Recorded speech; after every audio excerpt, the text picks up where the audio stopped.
exciting technological idea, and I want to know how I can scale it. And then I heard about the Thompson Innovation Fund. Can you tell me a little bit more about it? Sure. So if you have a technical idea and you're an engineering student, we have funds to help you make a prototype. And so it's a fairly simple process. You fill out a one-page application, and then you're given money into your student account in order to be able to make your idea a reality. How much money can I access? So in general, we target like $2,000 first off, but what you're being paid for is really your bill of materials. So depending upon how complicated your technology is you're aiming at, you could fund the whole thing quite easily. Otherwise, we might need to help you get a sponsor to get more money. You also have the potential to apply more than once. So if you get like the beginning of your prototype going and it's looking pretty good, but then it turns out like you need a more expensive sensor, we can help you. What's the timeline to submit an application? So it's a rolling timeline. First come, first serve. We have it's an endowment, so we get a little bit of money each year, and we go until we run out of the money. So it's in everybody's best interest to go as fast as possible, but you want to make sure that this just as an idea, you really have to have the designer mostly figured out. So you want to kind of do the engineering first, make the CAD, have a very good idea about what your project idea is, and then make a bill of materials to make it for real, and then send the project idea and the bill of materials to me, and that's what is the main part of the application. That doesn't go on a form, that's like your own work. If I'm looking for any mentorship or support with my project, are there pathways to do that through the Innovation Fund? Yes. So really my job as the Thompson Chair is sort of bridging the gap between engineering and Ivy. And so there's a lot of support within Ivy in order to make businesses real. So for the Thompson Innovation Fund, we don't have to start a business. We will support you, we encourage it, but it's in no ways mandatory. And so if this is just a hobby project for you and want to try it out, maybe if you're helping a nonprofit, you can do that. If you want to start a company, you can do that. But it has to be your project. So it can't be part of a class. It's not your secret design.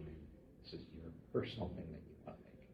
And then we're trying to help you with your personal idea. If you go the business route, you have two options for how you submit this project. So all of them can either be open source or they can be like a patented idea. If you choose the patented idea, you work through World Discoveries, which is sort of like the technology transfer arm of Western. Yeah. And for them, you do like an innovation report, so almost like an invention disclosure, where you walk through everything about your idea, the market you think it will be, the competitors, and that kind of thing. And then they'll talk with you, and maybe a patent is going to be, maybe they think you should license it, maybe they think this idea is stupid and get lost. But you'll go through their process. It's 100% free, lots of mentorship there because you're working with people that do this every day. Okay. Yep. So I'll give you a very good idea if that is the way you want to go. As soon as you submit your kind of invention disclosure, then you can use that in the application for the Thompson Innovation Fund. Or you can go the open source route, which means that you're going to apply an open source license to the concept or idea. You post it at your favorite repository. It could be GitHub, it could be Wikipedia, whatever community group that you're associated with, and then you don't even have to send me any paperwork. You just send me the link, and I go to the link to look at the technology and design. And so most of the students that have gotten Thompson Innovation Fund Award so far have taken the open source route just because it's simply faster, but there's no requirement one way or the other, and there's not like we give out 5 awards to use. It's, again, first come, first.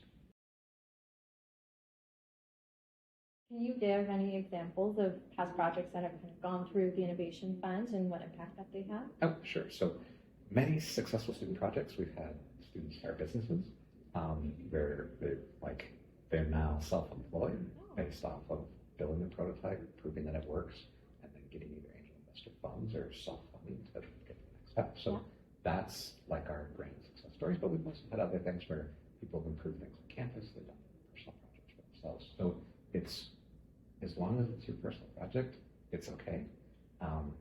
You have to have an engineer on the team that accepts the money. This award is going to go directly into the account that you used to pay your tuition. And so because of that, you must have paid your tuition. Okay, yeah. Because we don't want like the registrar taking the money for it. Like this is the project. The money is for your project. And so it has to be an engineering student, has to be at least one person on the team. You can have 20 MBAs working for for you as well. Mhm. You have to have at least one engineer, and that engineer has to have paid his or her tuition. As long as you've done that, then you're eligible. Yeah. And you can have as big or small teams you want. It can be one person, it can be 30.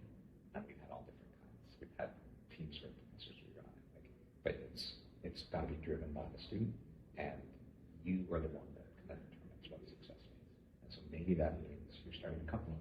Maybe that just means you're making really cool models. You're happy. And if I have any other questions about the Thompson Innovation Fund, where can I find more information? So off of the Thompson Center's website, you can get everything you need to know about the Thompson Innovation Fund, including the one-page application. That is really legitimately one page. Like, Okay. you should be able to fill in about 5 minutes. Yeah. But it will take, of course, longer to come up with your idea. And of course, you can always email me at Joshua Pierce at UW.